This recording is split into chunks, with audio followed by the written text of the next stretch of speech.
तमाम दोस्तों बुजुर्ग और उस्ताद मोहतरम की खिदमत में अस्सलाम वालेकुम रहमतुल्लाहि व बरकातहू। नुस्खा पेश खिदमत है। 1 पाव सब्ज़ धनिया, 1 पाव नीम की पत्तियाँ, इनको खूब कूट पीस के इसका नुक्ता बनाएं। इसके दरमियान में 1 पाव गोदंती रख दीजिए। इसको अच्छी वाली कपड़ मिट्टी करें और 12 किलो की आग दे दीजिए। जब आग ठंडी हो जाए इसको निकालें, इसको गोदंती को पीस लें।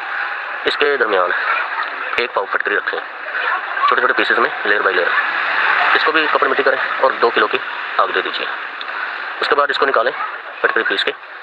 इसके दरमियान ये आपकी दाल तैयार है। इसके दरमियान में आपने 1 तोला शिंगरफ, 1 तोला और टाल किया रख के इसको पकाएं। अकेला शिंगरफ भी पका सकते हैं, ठीक है, दोनों चीज़ें पकाएं तो बेहतर है।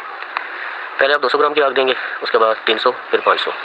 उसके बाद आप निकालें, इसको चांदी के ऊपर तरा करें। इंशाल्लाह आपको 4 से 5 ग्राम के करीब माल मिलेगा। उसको बराबर हमलान करें, वो पूरे बाजार होगी। जी हुजूर, नुस्खा ये है। इसको जो भी बंदा बाजार करे, अल्लाह का शुक्र अदा करे और सबके लिए दुआ करे। जी बहुत बहुत शुक्रिया आपका।